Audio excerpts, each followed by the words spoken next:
Tingnan natin, baka ito pwede nang hanguin. Pwede na nga ito. Wow, ganda. Ganda ng luto.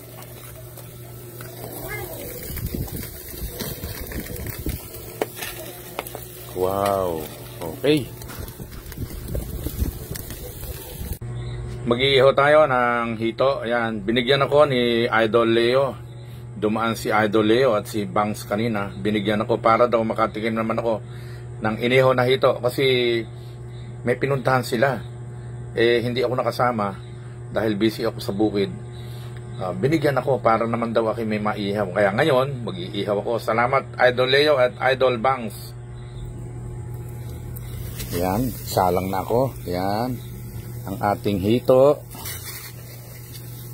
5 itong bigay ni Idol Leo.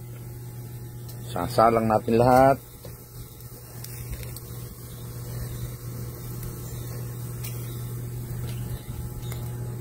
Sarap nito, sarap.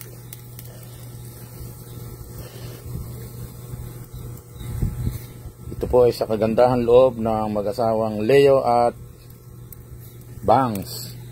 Maraming salamat sa inyo mga idol. Sarap ng hapunan namin. Meron kaming hito. Yan. Maganda yung ating baga. Alam niyo ba kung saan ako nag-iihaw ngayon? Ang aking pinag-iihawan ay tibag. Ito po ay gilid ng sapa. Hindi ko maipakikita dahil madilim. Ayan, napakadilim po. Ayan. Ayan, madilim.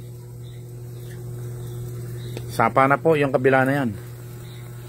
Tibag po ito eh. Noong panahon ni Undoy, malaki ang naging gawak ng likod namin. Lalo nung dumating si Ulysses, grabe ang naguhuri ito. Kulungan namin ng baboy. Hindi na kami makapag-alaga dahil nasira nga itong likod namin. Yan, ganyan po yan. Yan. Tibag yan, tibag. Kung araw yan, kitang-kita nyo. O yung maputi-puti na yun, recrap po yun. Sa kabila. Yung flood control na ginagawa. Wow, masyadong malakas ang apoy. Binibiling-biling ko na.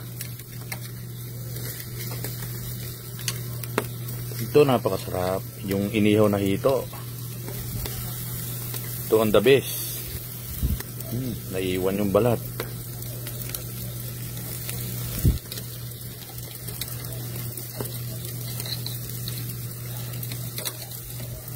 Sarap nito, sarap.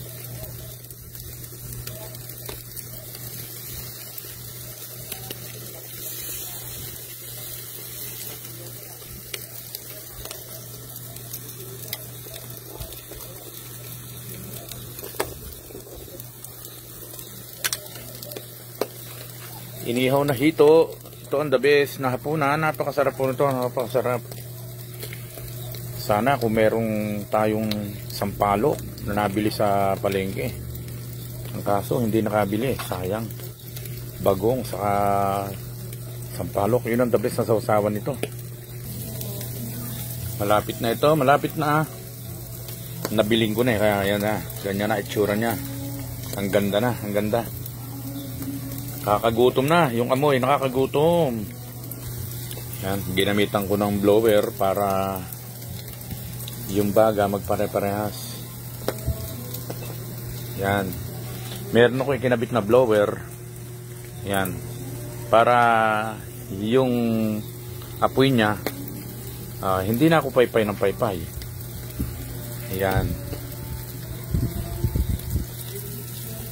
Yun namang baga kapag kaka-over, winiwiligan ko ng tubig para magparehas. Yan.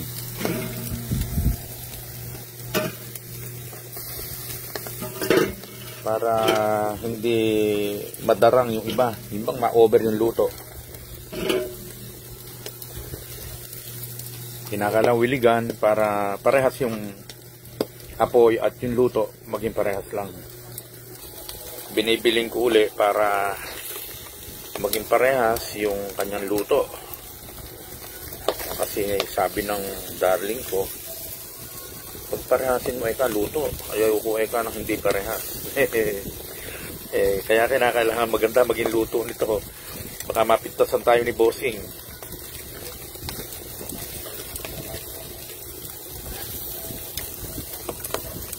Yan, na maganda. Nangingitim na siya. Ganda.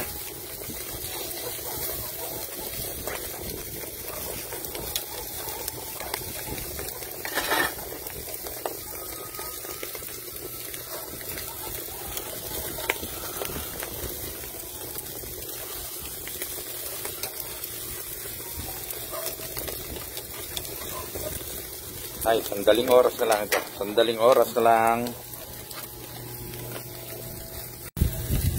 Tingnan natin. Baka ito pwede nang hanguin. Pwede na nga ito. Wow, ganda. Ganda ng luto.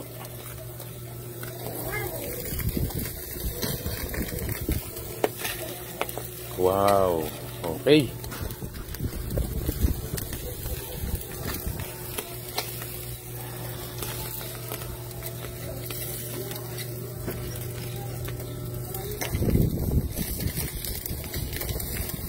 Sarap nito, sarap.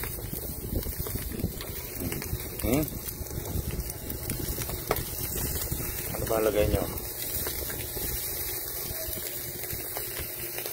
Luto na ito, luto na. Okay na ito.